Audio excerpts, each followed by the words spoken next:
믿음에 대한 얘기를 했는데, 우리가 예수를 믿으면 당연히 구원을 받습니다. 마음에 입으로 시인하고 마음으로 믿으면 이제 구원에 이른다. 로마서 10장에서 말씀을 하고 있는데, 이건 진리의 말씀이죠.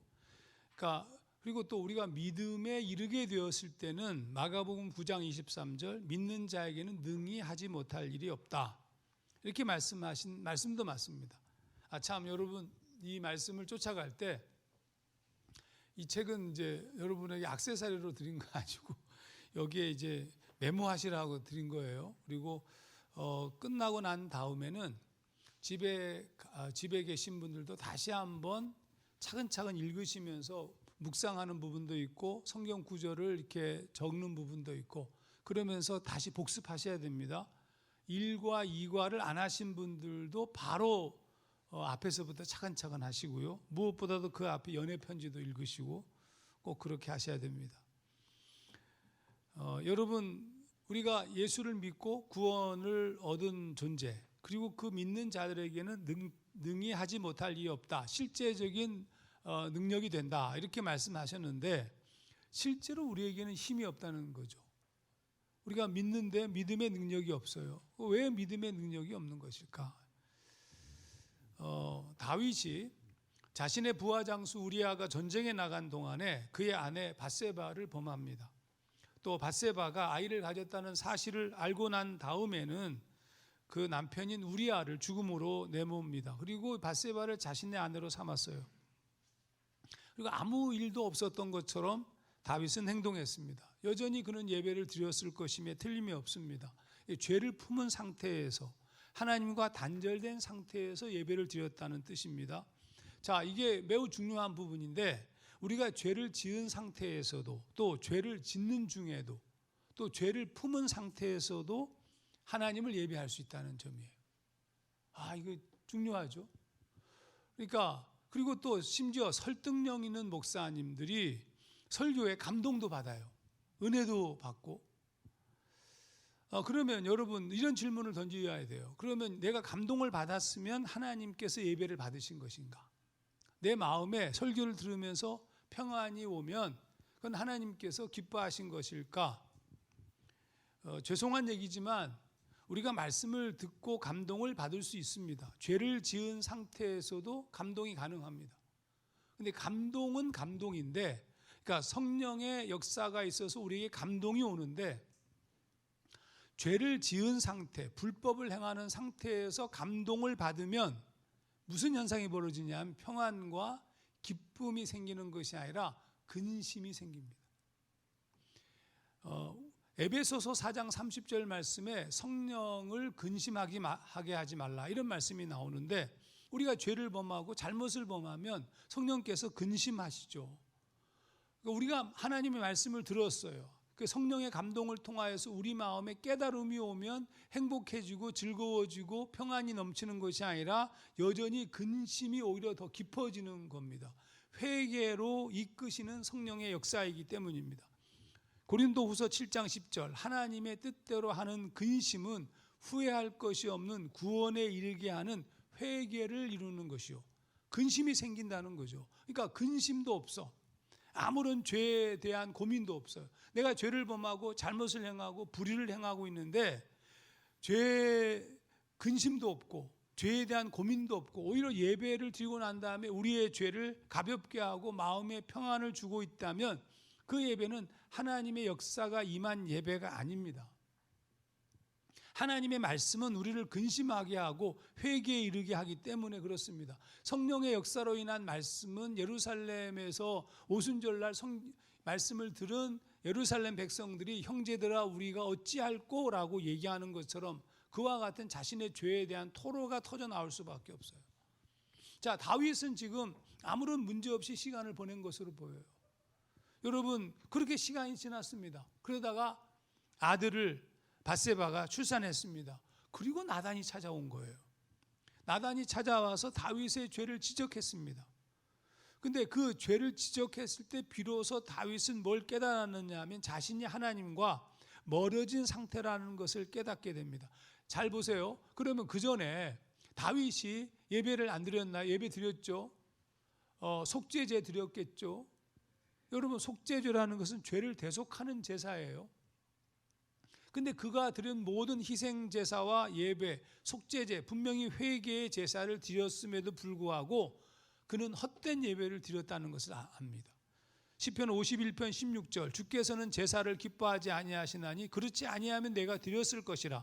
주는 번제를 기뻐하지 아니하시나이다. 번제, 대부분 속죄제입니다. 속죄제를 기뻐하지 않으신다는 겁니다. 아니야. 그러니까 만약에 기뻐하셨다면 내가 드렸지. 근데 이걸 깨달았어요. 지금 깨달았어요. 왜 이런 일이 벌어진 겁니까? 죄를 품고 죄를 회개하지 않고 못된 짓을 하고 난 후에 드린 예배예요. 그 예배를 하나님이 안 받으신다는 것을 알게 된 겁니다. 저는 이게 굉장히 중요하다고 봅니다. 왜냐하면 오늘날 강대상의 메시지가 싹군의 메시지일 수 있다는 뜻입니다. 그러니까 설교를 들었는데 죄를 범하고 악을 행하고 불의를 행하는 정치적인 정치인들, 다가 아니라 그런 정치인들, 세속적인 물질적 욕망에 사로잡혀서 수탈하고 직원들에게 함부로 대하고 외국인 노동자를 막 대하는 그런 자들이 하나님 앞에 나와서 예배드렸어요. 헌금도 많이 해요. 그리고 뭐 세속적으로 엄청난 권력을 가진 자들이 와서 예배를 드렸어요. 거기 예배 드리고 난 다음 목사님 설교에 막 깔깔대고 웃고 막 너무 은혜롭고 감사하고 막 여러분, 그게 아니고 거기서 무슨 일이 벌어지게 되냐면 목사님이 말씀을 전할 때 거기서 감사하고 기뻐하고 막 박수치는 것이 아니라 가슴을 찢고 회개하고 근심하고 걱정하고 이런 일이 벌어져야 되는 거잖아요. 아니, 죄를 회개하지 않은 상태에서 어떻게 기쁨이 나와요? 그 기쁨, 그러니까 목사님, 저는 여러분이 제가 이 개그스럽게 설교 안 하는 걸 기쁘게 생각하십시오.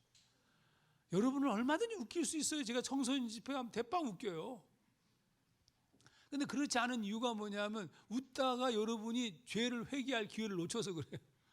아니, 그러니까 요즘에 세상은 어떤 목사가 상종가냐 하면 아주 그냥 개그맨처럼 말씀을 너무 재미있게 막 예화도 풍성하게 써가지고 막 다 홀려.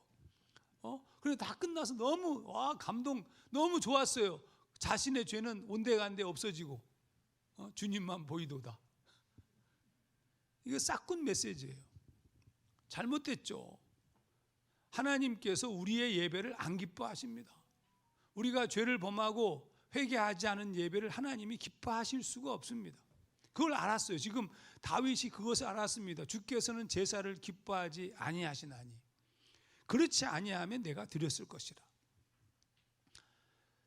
자, 여러분, 아무 문제도 없었던 것을 다윗이 드디어 심각한 것을 깨달은 겁니다. 그 깨닫는 순간 무엇이 안 돼요?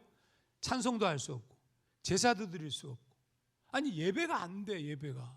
예배를 드릴 수 없다. 이유가 뭡니까? 예배는 우리가 배웠지 않습니까? 영과 진리로 예배하는 거잖아요. 근데 영이 깨졌어요.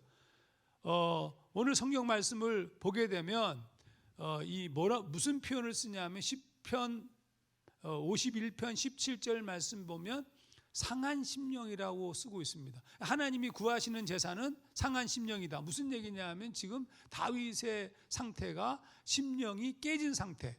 영어로 표현하면 a broken spirit. 정확하게 말하면 심령이 히브리어로 루아흐라는 단어를 쓰고 있어요. 루아흐라는 말은 영이에요. 영이 깨진 거예요.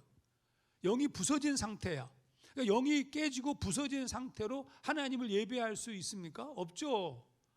감정적으로는 기쁠 수 있고 육체적으로는 행복할 수 있고 내가 헌금 많이 하고 봉사 많이 했으니까 그러니까 내가 죄를 용서받은 것 같고 보상했잖아요. 나의 잘못에 대해서 어저께 우리 더플랜 그 통합 4기가 거의 졸업을 앞두고 있습니다. 마지막 과정이고 이제 졸업식만 마지막 책을 쓰고 나면 졸업식인데 책을 쓴 부분들 글들을 쭉 써가지고 왔는데 굉장히 재미난 시를 쓴 자매가 있었습니다. 제가 그걸 가져오지 않아서 기억은 잘 안 나는데 문제는 거기에 있어. 기억은 안 나는데 재미있었어. 내용이 뭐냐 하면 찾아서 좀 갖다 주세요. 이따가 얘기할게요. 아니 그거를 정확하게 얘기해야 되거든요. 옛날에는 딱 생각하면 딱 얘기했는데 요즘은 딱 생각하면 딱 얘기가 안 돼요. 이유가 뭐냐면 나이가 들었다는 뜻입니다. 여러분 이해해 주십시오. 자, 다윗은 정확하게 알고 있었어요. 내 자신이 마음이 부서지고 깨어져서 아무것도 할 수 없다는 사실을 알게 되었습니다. 그러니까 아무것도 할 수 없는, 그러니까 예배를 드릴 수도 없어요. 제사를 드릴 수도 없어요. 번제, 속죄제도 안 돼요. 왜냐하면 내 내면이 깨져 있으니까. 여러분 예배는요, 내가 드릴 수 있어서 드리는 게 아니에요. 의지적으로는 드릴 수 있죠. 의지적으로는 드릴 수 있는데 영으로는 예배가 되는 게 아니에요. 그래서 드린 것처럼 착각을 하는 거예요. 우리가 예배 자체를. 그래서 이 다윗이 뭐라고 고백하냐면 이렇게 고백합니다. 시편 51편 3절 4절 내 죄 내가 알고 있사오며 내 잘못 항상 눈앞에 아른거립니다. 당신께 오로지 당신께만 죄를 얻은 몸 당신 눈에 거슬리는 일을 한 이 몸 벌을 내리신들 할 말이 있으리이까 당신께서 내리신 선고 1000번 만번 옳사옵니다. 근데 우리는 어떻게 드리냐면 예배를 드리면 드려요. 그래서 만족해. 이 친구 시의 제목이 회개인데 이렇게 썼어요. 죄를 짓는다. 10,000원을 넣었다. 더 큰 죄를 지었다. 10만 원을 넣었다. 너무 큰 죄를 지었다. 비로소 기도를 한다. 다시 갚을 여력이 되는 죄를 짓는다. 이렇게 재미있어요. 예. 우리가 이렇게 행동하잖아요. 다 그런 건 아니에요. 하나님의 은혜와 감사에 하나님 앞에 헌신하고 희생하고 헌금하고 그런 사람들이 대부분이지만 어떤 이들은 이렇게도 한다고요. 다윗이 지금 딱 깨달은 순간 예배도 드릴 수 없어. 제사도 드릴 수 없어. 희생제사도 안 돼. 찬송도 안 돼. 기도도 안 돼. 이게 정직한 영의 고백입니다. 다윗이 할 수 있는 것은 내가 죄인입니다라고 인정하면서 하나님의 긍휼을 기다리는 것 외에는 없었는데 그러면 다윗이 할 수 있는 것은 회개가 전부였어요. 근데 더 놀라운 사실이 있습니다. 아무리 회개하여도 온전한 회개에 이를 수 없다는 사실입니다. 여러분 회개가 여러분이 내가 무슨 죄를 졌습니다. 하나님 용서해 주십시오. 그럼 회개가 된 게 아니에요. 여러분 착각하지 마세요. 회개는 그렇게 쉬운 게 아닙니다. 그러니까 우리나라 이 소위 말하면 죄를 범한 자들이 너무 쉽게 회개하는 겁니다. 군부 독재 시절에 못된 짓을 한 사람들이 너무 쉽게 유감입니다. 그걸로 끝나는 거예요. 그렇게 해서 끝나는 게 아니에요, 여러분. 회개는 쉽지 않습니다, 절대로. 그러니까 다윗이 특별히 우리가 영적으로 회개가 쉽지 않은 이유는 다윗이 고백한 것처럼 우리의 영이 상해 있는 상태잖아요. 그러니까 마음을 다하여 하나님 앞에 나아갈 수가 없어요. 지금 내면이 깨져 있는데 어떻게 마음을 다해요? 마음을 다할 수가 없잖아요. 마음이 무너져 있는 상태인데. 그래서 다윗이 무슨 기도를 드리냐면 이 같은 기도를 드립니다. 시편 51편 10절 하나님이여 내 속에 정한 마음을 창조하시고 내 안에 정직한 영을 새롭게 하소서. 하나님 제 마음을 고쳐주십시오. 이 얘기예요. 제가 예배할 수 있게 제가 기도할 수 있게 제가 찬송할 수 있게 제 마음을 고쳐주십시오. 우리의 마음과 의지로 예배할 수는 있지만 기막힌 설교자의 설교를 들으면서 가슴을 뜨거워질 수도 있지만 그건 영화나 드라마를 보면서 울고 웃고 감동할 수 있는 것 같은 것이지 영적인 영역에서의 기쁨과 찬송과 온전한 예배일 수는 없습니다. 우리가 죄를 범한 상태에서는 영은 울고 있는 거예요. 차원이 다르기 때문에. 여러분 다윗은 그것을 알고 있었습니다. 내 영, 루아흐 이게 부서진 상태인 것을 알았어요. 근데 그동안 느꼈던 무엇인가 불안한 내면의 상태를 나단 선지자의 말을 들으면서 깨달은 겁니다. 그전에도 뭔가 여러분 혹시 예배를 드리는데 뭔지 모르게 막 좀 찝찝해. 예배는 드렸는데 뭔지 모르게 마음에 평안이 없어. 이상하게 좀 걱정이 돼. 여러분 제대로 예배 드린 거예요. 내가 죄를 범하고 잘못을 범하는데 너무 좋아. 와우, 우리 목사님 설교 완전 캡숑 짱. 목사 설교 완전 잘못한 거예요. 여러분이 죄를 지었는데 목사 설교가 은혜로우면 목사 회개해야 돼. 도대체 어떻게 했길래 죄를 지은 자에게 감사와 기쁨이 넘치게 해요? 설교를 들으면 절망하고 근심하고 가슴을 찢고 머리에 제가 앞으로 저 입구에다 밀가루를 좀 넣어 볼 테니까. 다윗이 할 수 있는 것은 자신의 죄를 인정하고 회개하면서 하나님 앞에 나아가는 것. 그러면 무엇을 가지고 나가요? 하나님께 들고 나가는 것이 있었어요. 그게 뭐냐 하면 아까 얘기했던 시편 51편 17절, 하나님께서 구하시는 제사는 상한 심령이라. 하나님이여 상하고 통회하는 마음을 주께서 멸시하지 아니하시리이다. 상한 심령을 가지고 나아간 겁니다. 우리의 예배가 회복되고 하나님과 관계가 회복되는 것은 먼저 마음이 고침을 받는 것이 먼저입니다. 예배는 우리의 육체와 물질로 드리는 것이 아니라 마음 곧 영의 제사이기 때문입니다. 자, 그러면 내가 마음을 하나님께 드린다는 게 뭘까?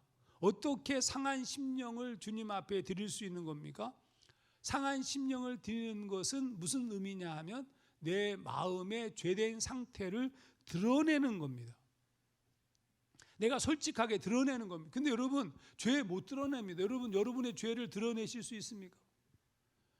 현상적인 죄 몇 개만 드러내고 못 드러내요, 여러분. 왜냐하면 우리의 죄는 오랜 시간 동안 묵혀있는 죄들이야. 그래서 제가 계속 강조하고 있는 이 침묵기도, 수동적 기도를 굉장히 중요하게 여기는 이유가 뭐냐면 하나님 앞에 우리를 전면적으로 드러내놓고 그분 앞에 침묵으로, 이건 수동적으로 그분의 앞에 나를 드러내는 거예요. 이거를 이제 in the presence of God이라고 표현합니다. 하나님의 현존하심 앞에 나를 이렇게 이 disclose, 드러내는 거예요. 그때 무슨 일이 벌어지게 되냐면 그 죄가 밖으로 흘러나오잖아요. 숨겨놓았던 죄들이 밖으로 흘러나오고, 밖으로 흘러나오면서 하나님 앞에 그것들을 맡겨내가는 행위가 바로 침묵기도고, 이게 강력한 기도입니다. 상한 심령을 드러내므로 하나님이 치료하시게 하는 거. 내가 치료하는 게 아니고 하나님. 우리는 지금 여러분이 치료했잖아요. 여러분이 고백했잖아요. 여러분이 소리 질렀잖아요. 내 죄 가지고 막 얘기했잖아요. 여러분, 내가 얘기했으면 끝난 겁니까? 상대방은 동의도 안 했는데 나만 얘기하면 내가 무슨 죄를 졌습니다, 용서해 주십시오, 아멘 하면 용서받은 게 아니에요. 여러분은 너무 퉁을 너무 많이 쳤어, 죄를. 하나님께서 만지셔야 되는 겁니다. 그러면 핵심이 뭐냐 하면 내가 하나님 앞에 내 죄를 드러내는, 그 드러내는 가장 탁월한 행위가 침묵기도입니다. 그러면 무슨 일이 벌어지냐 하면 하나님께서 우리의 죄를 만지시고 깨끗게 하시고 새로운 마음을 주실 겁니다. 그걸 성령께서 하시는 겁니다. 에스겔서 36장 26절, 또 새 영을 너희 속에 두고 새 마음을 너희에게 주되 너희 육신에서 굳은 마음을 제거하고 부드러운 마음을 줄 것이며, 하나님께서 우리에게 그렇게 주시는 거예요. 그래서 우리가 그분 앞에 나를, 그러니까 제가 원래 여러분 잘 모르시겠지만 저희 굉장히 별로 안 좋습니다. 제가 내면의 바울이 고백한 것이 너무 고마웠던 이유는 내 안에 똑같은 죄, 악, 유혹, 욕망, 엄청나게 복잡한 존재예요. 그런데 제가 이 침묵과 하나님 앞에 수동적 기도의 수련을 10여 년을 해오면서 제 자신, 그러니까 10여 년 전만 하더라도 여전히 목사지만 소위 말하면 세속적 욕망에 사로잡혀 있는 존재였다고 봐도 전혀 틀림이 없습니다. 근데 그 수련을 시작하면서 제 자신이 변화되기 시작했어요. 하루아침에 확 바뀐 건 아니지만 지금 10여 년이 지나가면서 점점 그 수련의 깊이가 깊어지고 내 욕망과 더러움과 악한 것들을 흘려보내면서 내가 나를 통제할 수 있는 존재로 바뀌었다. 제가 늘 얘기하잖아요. 하종환 목사가 지금이 내 인생에 있어서 가장 괜찮은 시점이라는 거예요. 하나님이 만지시는 거예요. 여러분, 주님께서 요청하신 것이 뭐냐? 이 땅에 오셔서 주님이 요청하신 것은 우리를 위해서 십자가에 못 박혀 죽으신 것은 그분이 하시는 일이고, 그것보다 우리에게 요청하신 것이 있어요. 그게 오늘 본문에서 하신 말씀, 바로 회개입니다. 하나님의 나라가 가까이 왔으니 회개하고 복음을 믿으라. 믿음은 회개부터 시작하는 거예요. 회개 없이 믿었어요. 그러니까 제가 그 한국 교회에 많은 책들을, 특히 이제 초신자들이라든지 그 기초 과정의 공부 책들을 쫙 훑었어요. 근데 제가 지난번 설교할 때 이 기본 시리즈를 하겠다고 했던 이유 중에 하나 그거라는 거 기억하실지 모르겠습니다만은 살피다 보니까 한 가지가 없어요. 그게 뭐냐면 회개가 없어요. 회개를 안 얘기해. 그러니까 우리가 예수를 믿는 순간 우리의 죄가 용서받았기 때문에 더 이상 회개를 강조할 필요가 없는 거예요. 아니, 답은 맞는데 틀린 얘기입니다, 이게. 자, 여러분, 예수님께서도 회개하고 복음을 믿으라 이렇게 말씀하셨지만 예루살렘에서 베드로와 요한이 오순절 성령의 체험 이후에 복음을 전할 때도 그 복음을 듣고 사람들이 형제들아 우리가 어찌할꼬라는 반응을 보였을 때 베드로가 이렇게 얘기해요. 사도행전 2장 38절 너희가 회개하여 각각 예수 그리스도의 이름으로 세례를 받고 죄사함을 받으라. 그리하면 성령의 선물을 받으리니 이렇게 썼습니다. 회개하고 예수 믿고 세례 받고 그러면 하나님께서 우리를 죄사하실 것이고 성령의 선물을 주신다. 이런 이 순서예요, 순서. 굉장히 중요한 얘기죠. 자, 그러면 여러분 이젠 이런 얘기를 좀 해보겠습니다. 우리가 하나님 앞에 회개하고 주님 앞에 서는 것은 우리가 꼭 해야 될 것인데 문제는 우리가 회개했을지라도 완전히 우리 안에서 죄가 사라진 상태에서 예수를 믿는 것이 아니에요. 우리는 죄를 품은 상태에서 역시 죄가 역사하는 상태에서 예수를 믿는 겁니다. 다윗의 표현으로 얘기하면 부서진 마음의 상태에서 믿고 있는 겁니다. 그런데 이 부서지고 깨지고 여전히 죄를 범하고 있는 내면적 갈등의 상태에서 믿었는데 우리가 구원을 받은 겁니다. 그러니까 구원은 우리의 믿음을 핑계로 하나님의 은혜로 이루어졌음을 잊지 말아야 됩니다. 즉 우리의 구원은 하나님의 전적인 은혜, 로마서 3장 24절 그리스도 예수 안에 있는 속량으로 말미암아 하나님의 은혜로 값없이 의롭다 하심을 얻은 자 되었느니라. 자, 값없이 주신 하나님의 은혜라는 말은 우리가 스스로 회복될 수 없는 절망적 죄인이라는 뜻이기도 합니다. 그러니까 이상하게 들릴지 모르지만 우리가 지은 죄는 여전히 있다는 거예요. 여러분 이거 잊지 마셔야 돼요. 우리의 죄는 여전히 있다. 그런데 없다. 너무 역설적이지만 죄는 있는데 죄는 없다. 이게 이제 이 루터를 비롯한 종교 개혁자들의 고백입니다. 의인이지만 죄인이다. 이런 표현을 썼어요. 그러니까 우리가 우리 죄를 대신해서 십자가에서 주님께서 죽으심으로 죄의 대가를 지불하심으로 우리가 의롭다함을 얻었습니다. 이게 칭의적 구원이에요. 칭의적 구원이라는 것은 본질적 구원이 아니라 죄는 있지만 그리스도가 대신 지불하심으로 우리가 죄가 없다고 인정한 것을 의미하는 겁니다. 그러면 죄를 짓는 상태는 여전히 있는데도 불구하고 죄가 없는 것처럼 여긴다는 것이 칭의입니다. 좀 어렵지만 어렵지 않죠? 예를 들어 볼게요. 여러분 제가 이거 옛날에 이 상황윤리냐 뭐 이렇게 얘기할 때 쓰는 매우 중요한 예화 중에 하나인데 어떤 사람이 40일 동안 새벽 예배에 열심히 참석하고 열심히 기도하고 죄 다 회개하고 40일쯤 되니까 얼굴에서 막 광채가 남아. 그래가지고 이제 40일 새벽 기도 딱 끝나고 얼굴이 광채가 빛나는 얼굴 천사의 얼굴을 해가지고 나서는데 길에서 빚쟁이를 만난 거야. 이 빚쟁이가 그냥 도망치던 놈인데 그날 만난 거예요. 야 처음에는 은혜롭게 갚아야죠. 그랬더니 뭐 뻔뻔하고 막 내가 언제 빚졌냐 막 야지 놓고 막 그러니까 화가 나가지고 이 새끼야 저 새끼야 다 까먹고 막 소리 지르고 그러다가 얘가 도망쳤어. 그래서 막 쫓아가다가 그동안 40일 새벽기도 하느라고 잘 먹지도 못해서 힘이 딸려서 못 쫓아갔어. 그래가지고 너무 식탁 하다 횡단보도를 넘는데 불법 유턴한 차에 치여 죽었어. 그럼 구원 받았을까 안 받았을까? 이런 거 옛날 신학생들이 이런 걸 얘기해. 그러면 교수님이 이 질문을 정말 옛날 신학교에서는 그렇게 물어봐요. 그러면 그런 질문에 대해서 일부는 구원받지 못했다. 이렇게 얘기해요. 제가 답부터 얘기할게요. 구원받았습니다. 우리가 믿음으로 구원받았다는 것은 우리가 죄가 없기 때문에 구원받았다는 뜻이 아닙니다. 죄가 있음에도 불구하고 주님이 대신 지불하셨기 때문에 구원받은 겁니다. 자, 그러면 여러분, 우리가 예수를 믿음으로 구원받았어요. 이걸 칭의적 구원이라고 얘기해요. 그럼 죄는 있는 거예요. 그냥 본질적으로 우리 몸에 죄가 있어요. 단지 구원에 방해가 되지 않는 죄일 뿐이에요. 우리는 구원에 이르는 사람이 되었습니다. 자, 그런데 분명 심판에 이르지 않은 존재가 되었지만 오랫동안 살면서 우리 안에 새겨진 죄의 프로그램과 경향이 지워진 것은 아니고 내가 죄를 짓고 있는 그것 자체가 사라진 것이 아니에요. 그래서 여러분이 예수 믿고 구원받았는데 성령 받은 것도 같은데 나가서 죄를 범하면서 여러분 스스로 막 자괴감에 빠지잖아요. 그건 여러분이 죄된 본질적 존재이기 때문에 그래요. 바울이 로마서 7장에서 고백한 것이고, 내가 다윗이 태생적 엄마 뱃속에 있을 때부터 죄인이라고 고백한 것과 같아요. 이거는 우리의 구원과 관계가 없어요. 예수를 믿음으로 전부 구원받는 겁니다. 그런데 그러면 이 죄를 그냥 내버려 두면 안 돼요. 그런데 이 죄를 회개해야 된다고요. 왜 회개를 해야 되냐 하면, 여러분, 그 죄가, 한번 보세요. 내가 잘못을 범했어.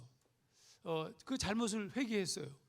회개했다고 생각해. 별로 심각하게 여기지 않고 나를 위해서 용서하신 그 죄. 근데 그 죄를 끝났다고 생각해. 끝난 게 아니에요. 여전히 남아있어요. 근데 이 시간이 지나가면서 반복하다 보면 그 죄가 무뎌져요. 내가 죄를 짓고 있는데 그 죄가 무뎌져요. 용서하셨는데 무뎌지면서 악하게 돼요. 더러워지게 돼요. 나중에는 용서하신 은혜를 잊어버려요. 상관없이 돼. 그리고 이제 뻔뻔하게 나중에 죄를 범하게 돼. 그게 뭐냐 하면 칭의적 구원도 상실하는 겁니다. 그 기가 막힌 얘기가 바로 1만 달란트 빚진 자의 이야기입니다. 현장에서 가늠하다 잡혀온 여인이 있었습니다. 주님은 그녀를 정죄하지 않았습니다. 그녀가 지은 죄를 문제 삼지 않았습니다. 근데 주님이 요청하신 게 있어요. 뭘 요청했냐 하면 요한복음 8장 11절, 나도 너를 정죄하지 아니하노니 가서 다시는 죄를 범하지 말라. 그 여인이 할 일은 다시는 죄를 범하지 않는 겁니다. 그러니까 나를 묶던 죄는 끝났으므로 그 죄를 다시 살아서는 안 된다는 뜻입니다. 이건 다른 차원의 회개가 필요한 거예요. 그리스도의 피로 말미암아 우리가 용서를 받았는데 왜 또 죄를 회개해야 합니까? 라고 말할지 모르지만 죄의 용서가 이루어졌다는 것은 분명한데, 아까 얘기한 것처럼 우리 몸에 새겨진 생각과 정신에 새겨진 죄의 흔적을 지우기 위함입니다. 바로 다시 죄를 짓지 않기 위함이에요. 죄가 반복되어지면 그 죄 자체를 우리가 잊어버리고, 그 말은 죄를 잊어버리는 순간 하나님의 은혜도 잊어버리는 거예요. 내가 죄를 짓지 않았는데. 여러분의 표정이 좀 이상해서 좀 더 얘기하면 1만 달란트 빚진 종 아시죠? 근데 그를 주인이 용서했습니다. 무조건적인 용서입니다. 어떤 대가도 지불할 필요가 없습니다. 우리의 죄도 이같이 용서받았습니다. 에베소서 2장 8절, 너희는 그 은혜에 의하여 믿음으로 말미암아 구원을 받았으니 이것이 너희에게서 난 것이 아니요 하나님의 선물이다. 근데 이 1만 달란트 빚진 자의 얘기의 결론은 뭐냐 하면 다시 1만 달란트 모두를 갚아야 하는 것으로 끝나요. 아니, 완전히 용서받았는데, 탕감받았는데 1만 달란트를 다시 갚아야 되는 것으로 이 이야기는 끝나요. 우리가 하나님의 은혜로 그리스도의 보혈의 공로로 죄를 용서받았는데 다시 죄가 복원될 수도 있다, 이런 뜻이에요. 무서운 얘기입니다. 사실 히브리서, 우리가 좀 뒤에 가서 자세히 이걸 살필 예정이지만 히브리서 기자와 성경이 말하고 있는 것은 뭐냐 하면 성령의 빛을 받고 온전한 체험을 한 자가 그리스도를 부정하면 이거는 현저히 그리스도를 능멸하는 것이기 때문에 죄에서 노인받을 수 없다, 구원에 이를 수 없다라고 정확하게 얘기합니다. 여러분, 우리가 그러면 여기서 꼭 알아야 될 게 있어요. 그 종 1만 달란트 탕감받은 자가 1만 달란트를 다시 모두 다 갚아야 되는 상황이 벌어졌는데, 그러면 왜 이런 일이 벌어졌는가? 여러분 잘 아시는 것처럼 1만 달란트 빚진 자가 탕감받은 다음에 자신한테 얼마 안 되는 100데나리온 빚진 동료 종을 엄격한 잣대로 정죄하고 감옥에 집어넣은 후에 벌어진 일입니다. 그러면 1만 달란트 탕감받은 자의 잘못은 무엇입니까? 가장 큰 잘못은 자신이 엄청난 빚을 졌다는 것을 잊은 거예요. 그 망각은 빚을 탕감해준 주인의 은혜를 잊은 것으로 발전되었어요. 그 순간 엄청난 탕감 사건은 아무런 의미가 없게 되었고 은혜를 소멸시킨 것이 되었어요. 제가 아까 얘기한 것처럼 설교자는 위험한 설교를 해서는 안 돼요.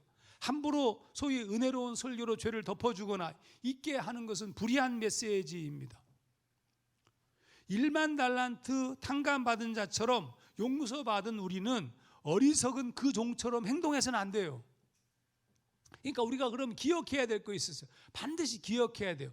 1만 달란트 탕감받은 자가 기억해야 한 것처럼 우리도 기억해야 하는 것이 있는데, 첫 번째는 죄를 기억하는 겁니다. 죄를 기억하셔야 돼요. 내가 1만 달란트 빚졌다는 것을 죄로 상징한 거 아닙니까? 그것을 기억해야 된다고요. 무슨 얘기냐면 죄책감을 가지고 살라는 뜻이 아닙니다. 내가 죄를 범했으니까 1만 달란트 빚졌으니까 그것 용서받았으니 그것 때문에 막 죄책감으로 뭘 어떻게 이렇게 하라는 뜻이 아닙니다. 이런 뜻이 아니라 그 죄가 다시 나를 지배하지 못하도록 깨어서 회개하기 위함이에요. 그러니까 1만 달란트를 빚졌다는 것을 기억하면 내 삶은 다른 삶으로 갈 수밖에 없고, 그리고 깨어서 그 모습에 대해서 늘 경성할 수밖에 없는 겁니다. 죄를 기억하는 것은 하나님의 은혜를 기억하는 것으로 이어지기 때문입니다. 그래서 하나님의 사람들은 늘 자신의 죄를 기억하며 살았습니다. 대표적으로 바울을 봐도 알죠. 그가 죽음을 앞둔 상황에서 마지막 편지들 중에 디모데전서 1장 15절에서 고백한 것은 놀랍게도 자신을 죄인, 그것도 죄인 중에 괴수라고 고백했어요. 무슨 얘기냐면 그때쯤 되면은 성화된 존재일 것이 틀림이 없는데 그 자신이 죄인임을 잊지 않고 있었던 겁니다. 바울은 늘 자신의 죄를 기억하며 경계하며 매일 자신을 쳐서 복종하는 것을 게을리 하지 않았습니다. 이건 굉장히 중요해요, 여러분. 그러니까 제가 이 예수를 믿고 난 다음에 영적인 훈련을 하면 할수록 무엇이 드러나느냐 하면 내 죄가 더 많이 보여요. 뿐만 아니라 내가 과거에 지었던 모든 죄, 그러니까 예전에는 영적인 하나님과의 깊은 어떤 현존 앞에 서기 전까지만 하더라도 내 죄를 기억하고 있는 죄에 대한 인식의 부분이 한 요 정도였다면, 이게 하나님 앞에 서면 설수록 회개를 계속 거듭하면 거듭하고 그분 앞에 나의 정결을 다해서 주님 앞에 서면 설수록 죄는 더 커졌어요. 죄가 이제는 끝없이 커. 이 죄가 나를 지배해서 나를 죽음으로 내몬다는 것이 아니라 내가 이렇게 엄청난 죄인이었다는 것을 알고 있다고요. 예전에는 그렇게 큰 죄인인 줄 몰랐어요. 내가 짓는 죄에 대해서도 그렇게 생각하지 않았어요. 근데 하나님 앞에 서면 설수록 내가 엄청난 죄인인 것을 깨닫고 그 엄청난 죄인을 용서하신 하나님의 은혜를 깨닫게 된 거예요. 바울이 지금 그 얘기를 하고 있는 겁니다. 그분과 더 깊은 영적 교제를 나누고 깊어지면 깊어질수록 자신의 죄가 더 선명하게 보였어요. 어떤 죄? 주님이 용서하신 죄, 주님이 대신 짊어지신 죄가 다 보인 거예요. 그래서 그 죄인 중에 the first, 1등이라고 고백한 거예요. 언제나 그렇게 고백하였습니다. 바울은 늘 자신의 죄를 그렇게 경계하고 자신을 쳐서 복종하는 것을 게을리하지 않았습니다. 이때부터 바뀐 거예요. 무슨 얘기냐면 내 죄가 나를 지배하지 않으니까 그때부터 내가 주님의 일을 멋있게 할 수 있는 겁니다. 이제 나를 용서하신 그분을 위해 살고 싶은 거예요. 그분을 위해서 살고 싶으면 내 죄를 극복해야 되고 그 죄를 극복하기 위한 매 순간의 삶을 놓치지 않고 걸어갔다는 뜻입니다. 고린도전서 9장 27절을 제가 의역하였는데, 내가 다른 사람들에게 멋있게 복음을 전하였고 사람들은 열광하며 복음을 받아들였습니다. 그들 모두 그 복음의 신비 가운데서 구원의 목표에 이릅니다. 그런데 어이없게도 나는 내가 전한 복음의 기준대로 살지 않으므로 자격 미달이 되어 탈락하는 것입니다. 그것이 나는 두렵습니다. 우리는 습관적으로 다윗의 경우처럼 죄를 잊습니다. 죄를 저 구석으로 몰아넣어서 망각합니다. 자기 연민으로 스스로 합리화합니다. 그래서 죄가 있지만 죄를 모릅니다. 하나님 앞에 온전히 회개할 수 있는 기회를 놓친 거예요. 하나님 앞에 나를, 그러니까 여러분 잘 보셔야 돼요. 내 죄가 다 용서되었지만 그 죄로 살아가고 있는 거예요, 지금. 그러니까 그 죄를 다 끄집어내어서 하나님의 현존 안에 거함으로 다 해결하는 것이 비로소 성화된 삶을 사는 것이 죄의 회개, 하나님께서 허락하신 은혜의 종결이에요. 여러분 예수를 믿으면 구원받습니다. 여러분이 죄를 범해도 구원받고, 여러분 평생 사는 날 동안 변하지 않은 채 죄짓고 또 범하고 또 늘 아유 난 왜 이렇게 난 정말 주님 죄송해요. 그러면서 매일 회개한 것도 회개하고 회개한 것도 회개하면서 살아도, 그렇게 살다 죽어도 구원받습니다. 그건 안 받는 게 아니에요. 근데 위험한 것이 뭐냐면 그렇게 하다가 어느 날 무뎌져 가지고 내가 죄를 짓는 것도 잊어버리고 죄를 짓는 것이 합리화되고, 교회 왔는데 목사님이 복 받아라만 잔뜩 얘기하고 평안만 잔뜩 주니까 내가 지은 죄가 죄처럼 느껴지지도 아니하고, 그래서 나중에는 그리스도를 부정하고 하나님의 은혜의 십자가도 잊어버리고 살아가서 멸망에 이를 수도 있기 때문에 위험한 거예요. 근데 바울은 무엇을 그 다음에 걱정하고 있느냐 하면, 바울의 관심은 그 첫 번째, 두 번째도 아니야. 어떤 관심이 있느냐 하면, 더 이상 내가 살았던 죄, 습성, 프로그램된 것에 의해서 내가 하나님의 일을 하고 하나님의 사람으로 살아가는 것을 방해받는 것이 싫은 거예요. 방해받지 않고 매우 자유롭게 주를 위해서 멋있게 삶을 살고 싶은 겁니다. 근데 그게 방해하는 것이 죄였다는 거죠. 그래서 끊임없이 자기 연민의 죄, 자기 주장의 죄, 자기 욕망의 죄, 자기 사랑의 죄, 그 모든 것들을 끊어가고 회개하기 시작했어요. 그러니까 하나님의 사람으로 놀랍게 살 수 있었던 겁니다. 온전한 회개는 반드시 이루어져야 됩니다. 그래서 여러분 회개를 제가 좀 여러분에게 진하게 좀 하고 싶어서 지난번 사순절쯤에 일주일 동안의 회개라는 프로그램을 한 적이 있어요. 근데 참여한 사람들이 많지 않았습니다. 좀 마음이 좀 무거웠어요. 그래서 제가 회개했습니다. 뭔 회개를 했냐면 교제가 시원찮아서 그렇다, 이렇게 판단을 해서, 요즘에 제가 이 기본 시리즈 끝나고 난 다음에 큐티도 써야 되고 뭐 할 게 엄청 많지만 온전한 회개 매뉴얼이라는 제목으로 책을 열심히 쓰고 있습니다. 제 스타일은 하루에 한 챕터씩만 쓴다.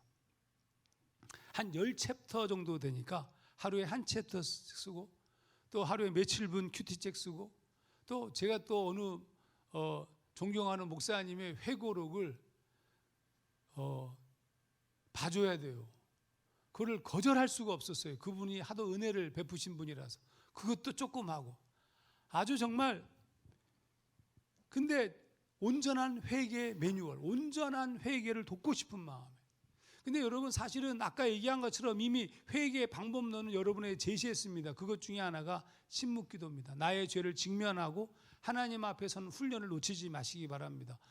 이 내년이 들어서면 더 플랜 구도자의 길 과정 신청받기 시작할 것이고, 또 새롭게 중간 단계 훈련도 받을 예정입니다. 여러분 놓치지 마시고 열심히 훈련 받으시고, 여러분이 하나님 앞에 정결한 영혼이 되어서 진짜 예배의 감격을 누리십시오.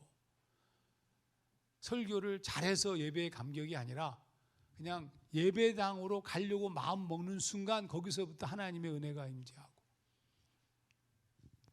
마지막으로 이 더 플랜 졸업자들이 앞두고 어저께 9시에 이제 줌으로, 우리 줌으로 모이거든요. 줌으로 모여서 말씀을 나누는데, 자신들이 이제 마지막 이제 영성이라는 글을 쓰고 시들을 쭉 쓰는데, 써 내려가면서 그들 가운데 임했던 하나님의 은혜들에 대한 얘기를 좀 하였습니다. 네. 그 하나님의 은혜들을 나눴는데 제가 깜짝 놀란 게 한 가지가 있습니다. 그들이 그 글을 쓰면서 너무 하나님이 주신 감동이 너무 커서 꼭 울어야만 뭐 감동받은 건 아니지만 혼자서 글을 쓰면서 혼자 돌아보면서 감동해서 하나님께 감사하고 울고, 또 어저께 같이 그 줌이지만 서로 나누면서 그 울컥하는 모습들을 바라보면서 하나님께서 만지시고 계심을 너무너무 많이 경험했습니다. 여러분, 예수를 믿는다는 것은 감격이 있어요. 세상에서 물질적 성공과 모든 내 원하는 것이 이루어져서 감격하는 게 아니에요. 여러분, 착각하지 마십시오. 그것과 비할 데 없는 하나님의 은혜가 예수를 믿는 자들에게 주어지는 축복입니다. 그런 자들이 이 세상을 살아야죠. 그래야 세상에 영향을 끼치고 다른 사람들에게도 새로운 희망을 줄 수 있는 거 아니겠습니까? 어저께 한 집사님이 한 간증만 살짝 얘기하고 마치겠습니다. 이분이 원래 이제 부부가 같이 더 플랜을 시작했었어요. 근데 시작했는데 하다가 이분들은 원래 이제 좀 뜨겁게 기도하던 교회를 다니시던 분들이었답니다. 근데 이제 하다가 이제 여자 집사님은 아무래도 좀 이 침묵 기도하고 이 훈련 자체가 조금 좀 밋밋한 느낌이 들어서 그런 뭐 여러 가지 바쁜 것도 있고 멈췄어요. 또 물론 남자 집사님도 멈췄어요. 그러다가 도중에 한참 시간이 흐르고 난 다음에 다시 하고 싶은 마음이 들어서 같이 해서 이 남자 집사님은 이제 마지막까지 온 겁니다. 그런데 그 여자 집사님이 이렇게 얘기를 하더랍니다. 당신 많이 변했다고. 여러분, 많이 변했다는 것은 죽음이 가까워져서 많이 변하고, 즉 내 내면에 자기 자아가 죽어서 변한 거예요. 그런데 그래서 그 또 다른 우리 지체와 그 여자 집사님이 얘기하면서 다시 자기도 더 플랜을 다시 하고 싶다고, 내 남편이 변한 것을 보면서. 저는 이게 너무 중요하다고 보거든요. 우리의 삶에 변화가 있고 새로운 감격이 있고 그 삶에 주어지는 하나님의 은총들을 누리게 된다면 우리는 이 땅 위에서 얼마나 멋있게 살 수 있겠어요? 세상을 아름답게 할 수 있지 않겠습니까? 회개부터 시작하십시오. 내 죄를 하나님 앞에 터설하는 것부터 시작하십시오. 그분이 우리의 마음을 만지시고 새로운 마음을 주실 것이고 성령을 통하여 우리에게 새로운 기쁨, 구원의 감격을 주실 겁니다. 그리고 그 죄를 끊임없이 수련하고 극복해 나가면서 거룩한 성화된 단계로 하나님의 자녀로 이 땅 위에서 놀라운 믿음의 기적을 경험하며 살아가는 우리 자신을 발견하게 될 겁니다. 그 축복이 우리 모두 가운데 임하기를 주의 이름으로 축원합니다.